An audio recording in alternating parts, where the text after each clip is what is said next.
So ఇప్పుడు ఈ మాడ్యూల్లో మనం ఏఐ టూల్స్ ని అసలు క్లయింట్స్ కి ఎట్లా బిల్డ్ చేయాలి అని చెప్పేసి చూద్దాం. సో యా ఇప్పుడు మనం మామూలుగా వెబ్సైట్స్ బిల్డ్ చేసాం, యాప్స్ బిల్డ్ చేసాం, వాటిలో ఇప్పటిదాకా మనం ఏ అయితే ఇంటిగ్రేట్ చేయలేదు, ఏ టూల్స్ ఎప్పుడు మనం చేయలేం. బట్ ఇప్పుడు అదే ఏ వెబ్ టూల్ అయితే మనం ఒకటి క్రియేట్ చేసి ఒక క్లయింట్ రిక్వైర్మెంట్ ఎట్లా ఉండాలి, సో క్లయింట్ అంటే మన డిజైన్ ఫ్లో ఎట్లా ఉండాలి, వర్క్ ఫ్లో ఎట్లా క్రియేట్ చేయాలి, ప్రతిదీ కూడా మనం ఇప్పుడు డీటెయిల్ గా డిస్కస్ అయితే చేద్దాం. ఫైన్. ఇప్పుడు ఆ, ముందు మార్కెట్ లో ఐ మీన్ అసలు ఏఐ టూల్స్ కి అసలు క్లయింట్స్ కి అసలు అంటే ఇప్పుడు అసలు అర్థం ఏంటి ఏఐ టూల్స్ ఫర్ క్లయింట్స్ అంటే అసలు అర్థం ఏంటంటే, సో ఏఐ టూల్స్ అంటే ఏంటంటే జస్ట్ అంటే కాంప్లెక్స్ ఏ మోడల్స్ కాదు, మనం ఇప్పుడు ఏ కాంప్లెక్స్ మోడల్స్ తయారు చేయట్లేదు, మనం ఎంఎల్ఏ ట్రైన్ చేయట్లేదు, అండ్ ఆల్సో మనం ఏమి రీసెర్చ్ ప్రాజెక్ట్స్ చేయట్లేదు. మనం జస్ట్ ఒక స్మార్ట్ వర్క్ ఫ్లోస్ తో ఒక ఏఐ పవర్డ్ యూటిలిటీస్ యూస్ చేసుకొని ఒక ఒక ప్రొడక్ట్ అయితే మనం బిల్డ్ చేస్తాం, ఒక వెబ్ ఒక అది కూడా లవబుల్ యూస్ చేసి లేదంటే చార్ట్ జీపీటీ యూస్ చేసి మనం ఒక జస్ట్ ఒక ఏ వెబ్ యూస్ చేస్తున్నాం అంతే. ఫైన్. సో ఎగ్జాంపుల్స్ మనం ఆల్రెడీ చేసింది, నేను ఆల్రెడీ చూపించా కదా నిన్న, ఐ మీన్ ప్రీవియస్ మాడ్యూల్ లో, లైక్ ఒక స్టార్ట్అప్ కో ఫౌండర్ ఏ వెబ్సైట్ అని చెప్పేసి దాంట్లో ఎట్లయితే అనలైజ్ చేసే అన్ని ఉంటుందో, సో అట్లా రిజ్యూమ్ అనలైజర్ కానీ, యాప్ ఐడియా వ్యాలిడేటర్ కానీ, ఇవన్నీ కూడా ఒక ఎగ్జాంపుల్స్, వీటన్ని కూడా ఎగ్జాంపుల్స్ దీనికి ఏంటి client A tools for clients అంటే ఇదంతా కూడా ఎగ్జాంపుల్స్. లైక్ ఫస్ట్ అసలు క్లయింట్ ప్రాబ్లమ్ మనం అండర్స్టాండ్ చేసుకోవాలి కదా. సో మామూలుగా క్లయింట్ ప్రాబ్లమ్స్ ఏంటి, సో క్లయింట్ కి టూ మెనీ మెసేజెస్ వస్తాయి, అండ్ ఆల్సో వాళ్ళందరికీ రిప్లైస్ ఇస్తూ కూర్చోలేరు, అండ్ ఆల్సో లీడ్స్ ఎక్కువ వస్తూ ఉంటాయి. కంటెంట్ మీద వాళ్ళు ఎక్కువ టైం స్పెండ్ చేయలేరు, మనం ఆల్రెడీ కంటెంట్ రైటింగ్ అట్లా చేయాలి అంతా చేసాం, బట్ వాటికి మనం ఏ టూల్ అయితే క్రియేట్ చేయలేదు. ఓకే, ఇట్లా కొన్ని ఉంటాయి, ఇట్లా రైటింగ్ కంటెంట్ కి టైం స్పెండ్ చేయలేదు ఎక్కువ టైము. సో సేమ్ టాస్క్స్ వాళ్ళు మళ్ళా వాళ్ళ టీమ్ మళ్ళా మళ్ళా చేయలేరు కదా. సో ఇలాంటి కొన్ని ప్రాబ్లమ్స్ అయితే వాళ్ళు ఫేస్ చేస్తూ ఉంటారు. సో వీటిలో ఏదో ఒక ప్రాబ్లమ్స్ ఎప్పుడైనా మనం క్యాచ్ చేసుకుని మనం దాని నుంచి ఒక ఏ టూల్ అయితే పెంచేద్దాం ఇప్పుడు. Okay fine. సో ఇప్పుడు నేను కొన్ని చూసుకుంటా, సో కన్వర్టింగ్ ఇప్పుడు ప్రాబ్లమ్స్ నుంచి కొన్ని ఏ టూల్స్, కొన్ని బేసిక్ ఎగ్జాంపుల్స్ చెప్తూ చూడండి. సో టూ మెనీ రెజ్యూమ్స్ ఉన్నప్పుడు, సో రెజ్యూమ్ స్క్రీనింగ్ టూల్ కావాలి. లైక్ వీటన్నిటిలో నాకు ఈ స్కిల్ కన్నా ఎక్కువ ఉన్న వాళ్ళే కావాలి, అంటే ఈ స్కిల్ బేస్డ్ వాళ్ళే కావాలి. సో ఈ ప్రాజెక్ట్ లో ఈ స్కిల్ బేస్ చేసిన వాళ్ళు ఉంటే బాగుంటుంది అని చెప్పేసి ఒక స్క్రీనింగ్ టూల్ పెట్టుకుంటారు, resume screening tool. Fine right. So మళ్ళా లీడ్ ఓవర్లోడ్ ఉన్నప్పుడు ఆ లీడ్ లో స్కోరింగ్ అసిస్టెంట్ పెట్టుకుంటాం, సో లీడ్ స్కోరింగ్ అసిస్టెంట్ చేస్తాం. ఫైన్. సో కంటెంట్ డిలే ఉన్నప్పుడు ఇంటర్నల్ కంటెంట్ జనరేటర్ పెట్టుకుంటాం, లైక్ చెప్పేది ఒక ఆటోమేషన్స్ ఉంటాయని చెప్పేసి, I mean work flow automations ఎట్లయితే మనం కంటెంట్ జనరేషన్ కి చేస్తామో అట్లా ఒక ఇంటర్నల్ కంటెంట్ జనరేటర్ ని చేసుకుంటాం. ఓకే, ఇది ఒక a tool. Fine. So poor responses ఉన్నప్పుడు నేను ఆటో రిప్లై అసిస్టెంట్ పెట్టుకుంటా. సో ఏమైనా రిప్లై ఇవ్వలేకపోతే నేను ఆటో రిప్లై ఒక అసిస్టెంట్ ఆటో రిప్లై ఇచ్చే విధంగా నేను పెట్టుకుంటా. ఫైన్. సో ఇది కూడా ఒక ఆటోమేషన్, సో ఈ ఆటోమేషన్స్ కూడా మనం చేసుకోవచ్చు, అదే ఆటోమేషన్ ఇప్పుడు ఏ టూల్ గా చేయొచ్చు. సో ఇది ఒకటి మనం ఇప్పుడు సెలెక్ట్ చేద్దాం. ఫైన్. సో సెలెక్ట్ చేసే ముందు, డిజైన్ చేసే ముందు, కొన్ని వర్క్ ఫ్లోస్ చేసే ముందు మనం ముందుగా అసలు ఏ టూల్స్ లో కొన్ని టైప్స్ ఉంటాయి. సో ఆ టైప్స్ ఏంటో చూద్దాం. Internal tools. ఇంటర్నల్ టూల్స్ అంటే ఏంటంటే యూజ్డ్ బై టీము, అండ్ అంటే ఓన్లీ టీమ్ చేసేది, అంటే పబ్లిక్ ఎవరు యాక్సెస్ చేయగలిగేది, అండ్ ఆల్సో ఫాస్ట్ గా డెలివరీ చేయగలుగుతాం మనం కూడా. ఫైన్. సో ఎగ్జాంపుల్స్ ఇట్లా ఈ కంటెంట్ జనరేటర్ అయినా, ఈమెయిల్ డ్రాఫ్టర్ అయినా, రీసెర్చ్ అసిస్టెంట్ అని, ఇవన్నీ కూడా దీని examples. Okay. Client facing tools. Client facing tools ఏంటంటే యూజ్డ్ బై కస్టమర్స్. సో ఏదైతే కస్టమర్స్ యూజ్ చేస్తారో అది. యూఏ అనేది సింపుల్ గా ఉంటే బెటర్, అండ్ మరి అంత డిజైన్ గా ఉండాల్సిన అవసరం లేదు, simple UI is better. So clear purpose, so only clear purpose, only ఈ పర్పస్ కి మాత్రమే ఇది కావాలని చెప్తే సరిపోతుంది. సో ఎగ్జాంపుల్స్ వచ్చేసి చార్ట్ బోర్డ్స్ కానీ, lead from I mean leads from a కానీ, ఇవన్నీ కూడా మనకి క్లయింట్ ఫేసింగ్ టూల్స్ లో వస్తుంది. Okay fine. So planning and AI tool. So ఇప్పుడు ఫస్ట్ మనం ఏ టూల్ డైరెక్ట్ గా బిల్డ్ చేయడానికి కాదు, ఫస్ట్ ముందు ప్లాన్ చేద్దాం, తర్వాత వర్క్ ఫోర్స్ డిజైన్ చేద్దాం, తర్వాత ఏ డిజైన్ చేద్దాం, దాని తర్వాత మనం బిల్డ్ చేద్దాం. ఫైన్. సో ముందు బిల్డ్ చేద్దాం, ఐ మీన్ ప్లాన్ చేద్దాం. ప్లాన్ చేయాలంటే మనకి who will use it, first ఎవరు యూజ్ చేస్తున్నారు, ఆ ప్రాబ్లమ్ కి సొల్యూషన్ ఉందా, ఇన్పుట్స్ ఏం కావాలి, అవుట్పుట్ ఏం రావాలి, సక్సెస్ క్రైటీరియా ఎంత, ఇదంతా మనకు ఒక బేసిక్ నాలెడ్జ్ తెలియాలి. ఎందుకంటే మనం ఆల్రెడీ ఐడియా వ్యాలిడేషన్ ఉన్నప్పుడు మనకి బేసిక్ ఐడియా వస్తుంది. సో ఈ బేసిక్ ఐడియా ఉంటే ఇంకా మనం ప్లానింగ్ లోకి ప్రొసీడ్ అయిపోవచ్చు. సో ఈ ప్లానింగ్ కి ఒక మనం ఎట్లా చేస్తాం అంటే act as a solution architect అని చెప్పేసి ఇస్తాం. ఓకే. ఆర్కిటెక్ట్ ఇచ్చినప్పుడు, సో ఈ సొల్యూషన్ ఆర్కిటెక్ట్ బిల్ చేసి I mean, దానికి రోల్ ఇస్తున్నాం.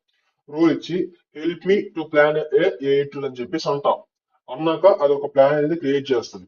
చేసాక క్లయింట్ ప్రాబ్లం వచ్చేసి స్లో కస్టమర్ రిప్లేస్ అని చెప్పేసి అంటాం. And also example input output and work flow అని చెప్పేసి ఇస్తాం. ఈ ప్రాంప్ట్ కూడా నేను మన 100+ ప్రాంప్ట్స్ ఇస్తా, చూసుకోండి ఒకసారి. So, ఆ ప్రాంప్ట్ ఇచ్చినప్పుడు నాకు కొంచెం ప్లానింగ్ అనేది ఇస్తుంది.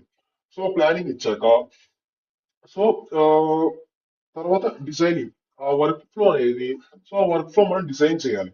సో ఇన్పుట్ ఇచ్చినప్పుడు దాన్ని ప్రాసెస్ చేసి అవుట్పుట్ ఇవ్వాలి అనే ఒక వర్క్ ఫ్లో, ఆ వర్క్ ఫ్లో మనం మెన్షన్ చేయాలి. సో ఆ వర్క్ ఫ్లో ఆ వర్క్ ఫ్లో ఎట్లా అనేది మనం ఇవ్వాలి. So single purpose, minimal options, only minimal options ఇచ్చే విధంగా, లేదా డిఫికల్ట్ కాంప్లెక్స్ ఆప్షన్స్ ఉన్నాయా, సో ప్రతిదీ మనం మెన్షన్ చేయాలి, వర్క్ ఫ్లోస్ చేసుకోవాలి.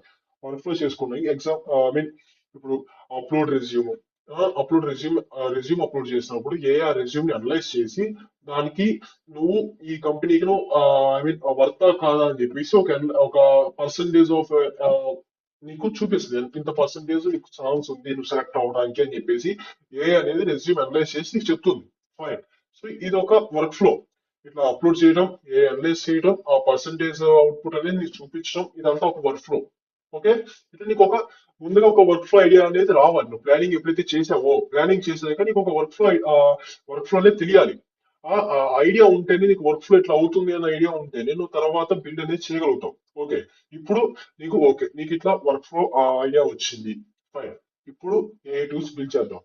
ఏ టూల్స్ బిల్డ్ చేయడానికి, సో జస్ట్ నార్మల్ గా చేద్దాం, అంటే నార్మల్ గా చేయొచ్చు. సో ఏ chart models, only forms, only form ఇచ్చి ఆ ఫామ్ లో ఈ డీటెయిల్స్ అన్ని ఫిల్ చేసి ఆ ఇన్పుట్స్ నుంచి మామూలుగా అవుట్పుట్ డిస్ప్లే విధంగా మామూలుగా బేసిక్ ఏ టూల్ బిల్డ్ చేయొచ్చు. ఓకే. సో ఎగ్జాంపుల్ ఏ టూల్స్ మామూలుగా ఈ రెజ్యూమ్ అనలైజర్ కానీ, లీడ్ క్వాలిఫికేషన్ టూల్ కానీ, ఎఫ్ఏక్యూ చార్ట్ కూడా ఆల్రెడీ మనం చెప్పుకున్నాం. ఓకే. సో ఇదంతా ఓకే. మనకు ఏ వర్డ్ చేస్తాం, I mean A tool use చేస్తాం, ఇదంతా ఫైన్.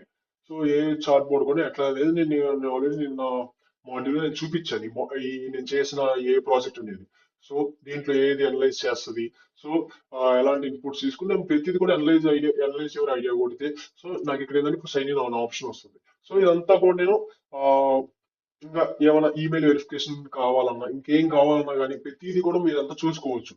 సో కోడ్ కూడా మనకి క్లౌడ్ లో ఉంటుంది. సో మనం డైరెక్ట్ క్లౌడ్ నుంచి ముందు రిమూవ్ చేసుకున్నాక దాని తర్వాత డౌన్లోడ్ చేసుకోవాలి. ఎందుకంటే గూగుల్ క్లౌడ్ లో ఉన్నంత వరకు మీరు ఆ, మీ మీ ఓన్ బ్యాక్ ఎండ్ యూస్ చేసుకోలేరు, మీ ఓన్ డేటాబేస్ యూస్ చేసుకోలేరు. ముందు క్లౌడ్ నుంచి తీసేసాక దాని తర్వాత మీరు డౌన్లోడ్ చేసుకొని దాని తర్వాత మీరు యూస్ చేసుకోండి. ఫైన్.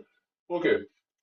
సో అది నేను అట్లా అట్లా ఒక ప్రాజెక్ట్ బిల్డ్ చేయండి మీరు. ఇట్లా ఒక ప్లాన్ చేసి ఆ ప్లానింగ్ కి నేను వాటికి నేను ప్రాంప్ట్స్ అయితే ఇస్తా కదా. సో ప్లాన్ చేసుకోండి, డిజైన్ ఓవర్ ఫ్లో చేసుకుని, ఆ ఓవర్ ఫ్లోస్ ఇట్లా కావాలని చెప్పేసి లవబుల్కి చెప్పి, సో ప్రతిదీ నువ్వు ఒక వెబ్సైట్ అయితే క్రియేట్ చేయి. ఆల్రెడీ ఒక వెబ్సైట్ క్రియేషన్స్ లో మనం ఒక డిజైన్ కాంటాక్ట్స్ ఎట్లా ఉండాలి, రోల్ ఏవి ఇవ్వాలి, టాస్క్స్ ఏవి ఉండాలి, code I mean code output ఎట్లా ఉండాలి, ప్రతి ఒక స్ట్రక్చర్ బేస్డ్ గా మనం ఒక వెబ్సైట్ అయితే బిల్డ్ చేసాం.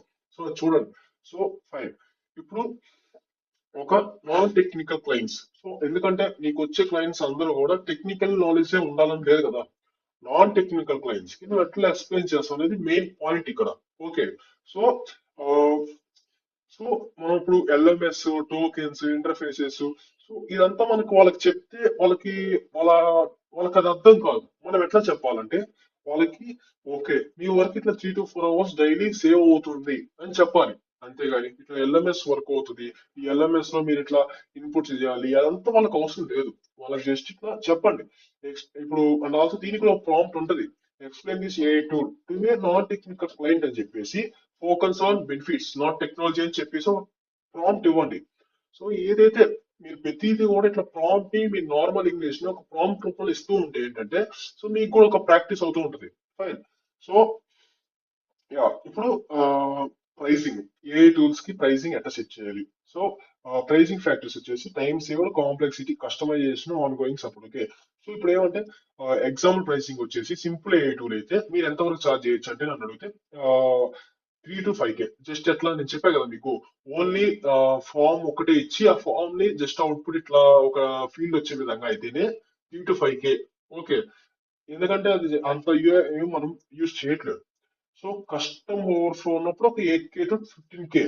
ఓకే, ఎందుకు ఓకే ఇదంతా ఎందుకు మనం లవబుల్ యూసెస్ చేసి ఇదంతా ఫైన్. ఓకే, ఒకవేళ నువ్వు కంప్లీట్ ఇదేం జస్ట్ టూల్, ఇలాంటి బంచ్ ఆఫ్ టూల్స్ ఎట్లయితే నేను ఈ స్టార్ట్అప్ కో ఫౌండర్ వెబ్సైట్ చేశానో అది ఏంటంటే ఒక టూల్ కాదు, బంచ్ ఆఫ్ టూల్స్ అన్ని కలిపి ఒక కంప్లీట్ కో ఫౌండర్ వెబ్సైట్ అది. ఓకే, సో అట్లా టూల్స్ మొత్తాన్ని కలిపి చేసేటట్టయితే వెబ్సైట్ నువ్వు 1.5 lakhs 4 lakhs అట్లా చార్జ్ చేసిన ఇట్స్ రీజనబుల్ ప్రైస్ అని అడిగితే. ఓకే, సో సింగిల్ టూల్ చేసినప్పుడు నువ్వు ఇదే మంచిగా చేసి కస్టమర్ ఓవర్ఫ్లో పెట్టినప్పుడు 8K 10K minimum, 8K 10K minimum పెట్టుకుని ప్రొడక్ట్స్ అనేవి వాళ్ళకి క్లయింట్స్ కి నువ్వు అమ్ముకోవచ్చు. రైట్. సో అండ్ ఈ డెలివరింగ్ హ్యాండ్ ఓవర్ ప్రాసెస్ ఎట్లా చేసుకోవచ్చు అంటే, సో డెమో వీడియో చూపించండి ఫస్ట్. ఓకే, ఆ యూసేజ్ గైడ్ అనేది అది కూడా మీరు చార్ట్ జీపీటీని ఒక డాక్యుమెంటేషన్ చేయమని చెప్పండి. సో నాకు ఇట్లా డాక్యుమెంటేషన్ కావాలి, నేను క్లయింట్ కి ఇవ్వాలని చెప్పేసి ఒక డాక్యుమెంటేషన్ ని మీరు చార్ట్ జీపీటీని అడగండి. అదొక డాక్యుమెంటేషన్ చేసి ఇచ్చింది యూసేజ్ గైడ్ అనేది. సో దాంట్లోనే లిమిటేషన్స్ మీరు ఎక్స్ప్లెయిన్ చేయండి. సో ఇట్లా మీరు $5 మనం ఇట్లా ఓపెన్ ఏ కట్టుకున్నాం, సో మీరు తర్వాత కట్టుకోవాలి. సో అదంతా కూడా మీరు ఆ లిమిటేషన్స్ ఎక్స్ప్లెయిన్ చేయాలి. Okay, so supporting terms, so ఇప్పుడు నేను 1 month వరకు ఇట్లా సపోర్ట్ చేయగలుగుతా, నెక్స్ట్ మంత్ నుంచి మీరు ఇట్లా ఇంత పే చేయాలి, సో ఆ టర్మ్స్ కూడా మీరు మెన్షన్ చేయాలి. ఓకే, సో దానికి కూడా ప్రాంప్ట్ ఉంటుంది, అంటే డెలివరీ మెసేజ్ డెలివరీ చేయడానికి కూడా క్లయింట్ కి. సో నేను దానికి కూడా ప్రాంప్ట్ ఇస్తా, సో ఆ ప్రాంప్ట్ కూడా మన ప్రాంప్ట్స్ లో ఉంటుంది చూడండి. ఓకే, సో ఇప్పుడు ఆ మెయింటెనెన్స్ కానీ లిమిట్స్ కానీ ఎథిక్స్ గురించి మాట్లాడుకున్నాం. సో ఎథిక్స్ మనం ఆల్రెడీ చాలాసార్లు మాట్లాడుకున్నాం. సో ఇట్లా అన్యూజువల్ ప్రాంప్ట్స్ కానీ అన్యూజువల్ టూల్స్ కానీ, సో అందులో ఎక్కువగా మనీ స్పెండ్ అడగకూడదు, ఇవన్నీ కూడా కొన్ని ఎథిక్స్ రిలేటెడ్ గా. ఓకే, సో ఇక్కడ ఏమవుతుందంటే ఏ అనేది అనలైజ్ చేసేటప్పుడు, రెజ్యూమ్ అనలైజ్ చేసేటప్పుడు ఏ కెన్ బి రాంగ్. సో మనం చెప్పలేం. సో ఇక్కడ ఏమన్నా data and also data privacy basics ఉంటాయి. సో ఇక్కడ ఆ, మనం లవబుల్ క్లౌడ్ అన్నప్పుడు ఓకే, లవబుల్ క్లౌడ్ అనేది కొంచెం సెక్యూరిటీ పరంగా ఓకే. ఎప్పుడైతే మనం క్లౌడ్ నుంచి బయటకు వచ్చి మన ఓన్ బ్యాక్ ఎండ్ పెట్టుకుని, సో సెక్యూరిటీ ఇష్యూస్ కూడా మనం చూసుకోవాలి. ఎందుకంటే ఆ క్లౌడ్ వాడినంత సేపు అంతా కూడా కోడ్ మొత్తం కూడా క్లౌడ్ యూస్ చేసుకొని ఉంటది. సో మన ఓన్ బ్యాక్ ఎండ్ గా మనం కోడ్ కావాలన్నప్పుడు మళ్ళీ మనం ఓన్ బ్యాక్ ఎండ్ నా బ్యాక్ ఎండ్ యూస్ చేయి, నా బ్యాక్ ఎండ్ యూస్ చేసి నా కోడ్ చేయి అంటే బ్యాక్ ఎండ్ కంటే సపరేట్ కోడ్ రాయి. సో ఇట్లా మోంగో డిబియో లేదంటే పోస్ట్ ఎస్క్యూఎల్ ఇలాంటి వాడు నాకు డేటాబేస్ కి, నువ్వు నీ క్లౌడ్ వాడుకో అని చెప్పేసి ముందుగా మెన్షన్ చేయాలి మనం లౌబుల్లో. సో మెన్షన్ చేసేది దాని క్లౌడ్ వాడుకొని మనకి ఇట్లా ఇస్తుంది. సో ఇలా వచ్చిన తర్వాత నువ్వు నీ జేడబ్ల్యూ అథెంటికేషన్ కానీ అండ్ ఆల్సో టోకెన్స్ కానీ సెషన్స్ కానీ బీక్రిప్ట్ కానీ ఇవన్నీ వాడుకొని నువ్వు సెక్యూరిటీ అథెంటికేషన్ సెక్యూరిటీ చేసుకొని అండ్ ఆల్సో హైజాక్స్ అవన్నీ అవ్వకుండా, స్క్రిప్ట్ హైజాకింగ్ ఇవన్నీ అవ్వకుండా కొన్ని సెక్యూరిటీ పర్పస్ కి నువ్వు చూసుకోవచ్చు, నువ్వు చేయాలి. ఎందుకంటే లవబుల్ ఏమంటే జస్ట్ కోడ్ మొత్తం రాసిస్తుంది, అదంతా వర్క్ అవుతుంది, ఫంక్షనాలిటీ మొత్తం బాగుంటుంది. But when it comes to public అంటే నువ్వు మళ్ళీ మోడిఫికేషన్స్ చేసుకుని నువ్వు డిప్లాయ్ చేసుకోవాలనుకున్నప్పుడు కొన్ని నువ్వు చేంజ్ చేయాలి. ఎందుకంటే నువ్వు మనం 100% ఏని ట్రస్ట్ చేయలేం. ఓకే, సో కామన్ మిస్టేక్స్ ఏంటంటే దీంట్లో మనం కామన్ మిస్టేక్స్ ఏం చేస్తారంటే మామూలుగా ఆ, అంటే ఓవర్ బిల్డింగ్ టూల్స్ లైక్ ఇప్పుడు నా కో ఫౌండర్ ఉంది, నేను ఎందుకు చేసుకున్నానంటే అది నాకు అది అవసరం. ఐ మీన్ ఇప్పుడు ఆ, నేను ఓన్లీ నా కో ఫౌండర్ లేడు కాబట్టి నేను నా కో ఫౌండర్ ఎట్లయితే ఉండాలనుకున్నానో నా పర్సనల్ కాబట్టి ఓకే, నా పర్సనల్ ప్రాజెక్ట్ కాబట్టి అది నేను I mean over building tools పెట్టుకుంటా. But when it goes to public నువ్వు అంత ఓవర్ బిల్డింగ్ టూల్స్ పెట్టకూడదు. ఎందుకంటే అంత ఓవర్ బిల్డింగ్ టూల్స్ పెట్టుకుంటే ఏంటంటే నీకు ఒక ఐ మీన్ ఎనలైజింగ్ కి నీకు ఒక $1 అయిపోయింది. సో అంత మనీ కన్స్యూమింగ్ అది. సో అందులోనూ అంత ప్రొడక్ట్స్ ఉంటే ఎవరు కూడా అంత యాక్సెసిబుల్ గా చెయ్యరు. సో అది పర్సనల్ ప్రాజెక్ట్ అయితే ఓకే, ఎందుకంటే పబ్లిక్ వెళ్ళేటప్పుడు నువ్వు అట్లా పెట్టకూడదు. So adding unnecessary features, so అన్నెసెసరీగా ఇప్పుడు నేను ఇట్లా కో ఫౌండర్ అయితే ఓకే, ఏవైనా దీంట్లో మళ్ళీ స్టూడెంట్ రిలేటెడ్ ఫీచర్స్ అవన్నీ యాడ్ చేయకూడదు. ఓకే, స్టార్ట్అప్ రిలేటెడ్ అంటే స్టార్ట్అప్ రిలేటెడ్ ఫీచర్స్ ఉండాలి, అన్నెసెసరీ ఫీచర్స్ ఉండకూడదు. ఓకే, అండ్ 100% యాక్యురసీ అని ప్రామిసింగ్ ఉండకూడదు. ఎందుకంటే చెప్పే కదా ఏ మీద 100% డిపెండ్ అవ్వలేము. సో 100% యాక్యురసీ ఉండదు. సో అది కూడా మనం ప్రామిసింగ్ చేయకూడదు. Fine. So using AI without human check, so human check లేకుండా ఏని యూజ్ చేయకూడదు. స్కోప్ కి బౌండరీస్ అంటే ఇక్కడ స్కోప్ బౌండరీస్ అనేవి ఉండవు. ఓకే, యా, ఇప్పుడు మీరు ఒక మినీ ప్రాజెక్ట్ చేయండి. ఎస్, లైక్ ఒక క్లయింట్ టైప్ చూస్ చేసుకోండి. ఏజెన్సీయా, స్టార్ట్అప్ ఏంటి అని చెప్పేసి క్లయింట్ టైప్ చూసుకోండి. సో ఐడెంటిఫై ఏదో ఒక ప్రాబ్లం ఐడెంటిఫై చేయండి. నేను ఇదే రెజ్యూమ్ అనలైజర్ చేయండి, ప్రాబ్లం లేదు. రెజ్యూమ్ అనలైజర్ అని చెప్పేసి డిజైన్ వన్ టూల్ అని చెప్పేసి డిఫైన్ చేయండి. ఇన్పుట్ ఏం కావాలి, అవుట్పుట్ ఏంటి, అవుట్ఫ్లో ఏంటి, వాల్యూ ఏంటి అని చెప్పేసి ఒక డిజైన్ లో ఇవ్వండి. సో ఇచ్చిన తర్వాత ఆ, నేను చెప్పేది ఒక ప్రాంప్ట్ ఇచ్చేసి అసలు క్లయింట్ కి ఇది ఎట్లా చెప్పగలరు అని చెప్పి ఆ ప్రాంప్ట్ కూడా ట్రై చేయండి. క్లయింట్ లేకపోయినా క్లయింట్ ఉన్నట్టుగా మీరు ఆ ప్రాజెక్ట్ మొత్తం చేసి క్లయింట్ టెంప్లెట్ చేసేసి మొత్తం చేసేయండి. సో మొత్తం చేసి ఒకసారి ట్రై చేయండి. ఈ అసైన్మెంట్ కూడా ట్రై చేయండి. ఎందుకంటే నాకు తెలిసి ఇదంతా చేయడం ఒక జస్ట్ ఒక టూలే కాబట్టి లవబుల్ ఆ 5 క్రెడిట్స్ కి మించి చేయదు. సో ఒక రోజులో మీరు చేసేయచ్చు. సో ఒకసారి అది కూడా ట్రై చేసేయండి. ఫైన్.